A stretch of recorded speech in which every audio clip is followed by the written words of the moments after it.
Hi friends, ಎಲ್ಲರೂ ಹೇಗಿದ್ದೀರಾ? I hope ಎಲ್ಲ ಚೆನ್ನಾಗಿದ್ದೀರಾ ಅನ್ಕೋತೀನಿ. ನಾನು ನಿಮ್ಮ ಪ್ರೀತಿಯ ಅಪ್ಪು ಅಣ್ಣನ ಅಭಿಮಾನಿ.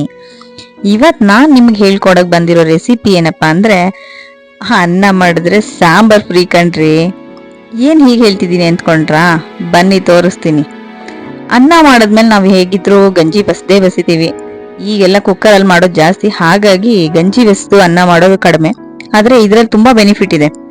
ಅನ್ನದ ಗಂಜಿ ತೆಗೆದು ಸಾಂಬಾರ್ ಮಾಡೋದು ಹೇಗಪ್ಪ ಅಂತೀರಾ? ಬನ್ನಿ ನೋಡೋಣ. ಅನ್ನ ಮಾಡ್ಕೊಂಡು ಅದ್ರ ಗಂಜಿನ ಬಸ್ದು ಸೈಡಲ್ಲಿ ಇಟ್ಕೊಂಡಿದ್ದೀನಿ.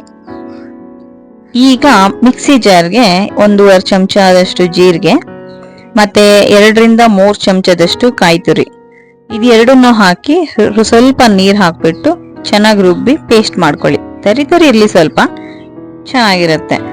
ತೀರಾ ನುಣ್ಣಗೆ ಪೇಸ್ಟ್ ಆದ್ರೆ ಸ್ವಲ್ಪ ಬಾಯಿಗೆ ರುಚಿ ಕಡಿಮೆ ಆಗುತ್ತೆ.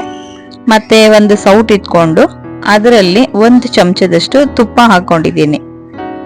ತುಪ್ಪ ಬಿಸಿ ಆದ್ಮೇಲೆ ಸ್ವಲ್ಪ ಸಾಸಿವೆ ಸಿಡಿತಿದ್ದಂಗೆನೆ ಮತ್ತೆ ಹಸಿರು ಮೆಣಸಿನ್ಕಾಯಿ, ಒಣಮೆಣಸು ಮತ್ತೆ ಕರಿಬೇವಿನ ಸೊಪ್ಪು, ಇದು ಮೂರನ್ನು ಕೂಡ ಹಾಕಿ ಸ್ವಲ್ಪ ಫ್ರೈ ಮಾಡ್ಕೊಳ್ಳಿ. ಒಗ್ಗರಣೆ ಫ್ರೈ ಮಾಡ್ತಾ ಇದ್ರೆ ಎಷ್ಟು ಚೆನ್ನಾಗಿ ಸ್ಮೆಲ್ ಬರುತ್ತಲ್ಲ ಫ್ರೆಂಡ್ಸ್. ಅದ್ರಲ್ಲೂ ತುಪ್ಪದಲ್ಲಿ ಒಗ್ಗರಣೆ ಹಾಕ್ತಿದ್ರಂತೂ ಕೇಳೋ ಹಾಗೆ ಇಲ್ಲ. ಮತ್ತೆ ಈಗ ಅದೇ ಸ್ವಲ್ಪ ಫ್ರೈ ಆದ ತಕ್ಷಣ ಚಿಟಿಕೆ ಅಷ್ಟು ಹಿಂಗ್ ಹಾಕೊಳ್ಳಿ.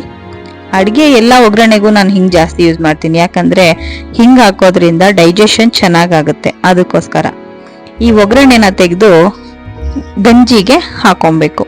ಗಂಜಿಗೆ ಹಾಕೊಂಡು ಅದ್ರ ಜೊತೆಗೆ ಈ ರುಬ್ಬಿರೋ ಅಂತ ಕಾಯಿ ಮತ್ತೆ ಜೀರಿಗೆ ಎರಡನ್ನೂ ಹಾಕ್ಬೇಕು. ಅದೆರಡನ್ನೂ ಹಾಕಿ ಮಿಕ್ಸ್ ಮಾಡ್ಕೊಳ್ಳಿ. ಮಿಕ್ಸ್ ಮಾಡಿದ್ಮೇಲೆ ಅದಕ್ಕೆ ಸ್ವಲ್ಪ 1/2-3/4 ಗ್ಲಾಸ್ ಅಷ್ಟು ಮಜ್ಜಿಗೆ ಹಾಕೊಳ್ಳಿ. ಮಜ್ಜಿಗೆ ಹಾಕಿ ಚೆನ್ನಾಗಿ ಮಿಕ್ಸ್ ಮಾಡಿಕೊಂಡು ಅದಕ್ಕೆ ಸ್ವಲ್ಪ ರುಚಿಗೆ ತಕ್ಕಷ್ಟು ಉಪ್ಪು ಮತ್ತೆ ಕೊತ್ತಂಬರಿ ಸೊಪ್ಪು ಹಾಕಿ ಮಿಕ್ಸ್ ಮಾಡ್ಕೊಳ್ಳಿ.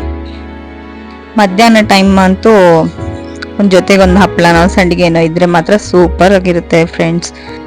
ಸೊಪ್ಪು ತರಕಾರಿ ಇಲ್ಲದೆ ಇರೋ ಟೈಮಲ್ಲಿ ಒಂದ್ಸಲ ಟ್ರೈ ಮಾಡಿ ನೋಡಿ, ರುಚಿ ಹೇಗಿದೆ ಅಂತ ಕಮೆಂಟ್ ಮಾಡಿ. ಹಾಗೆ ನನ್ನ ಚಾನಲ್ನ ಸಬ್ಸ್ಕ್ರೈಬ್ ಮಾಡ್ಕೊಳ್ಳಿ ಪ್ಲೀಸ್, ಲೈಕ್ ಮಾಡಿ. Thank you for watching friends.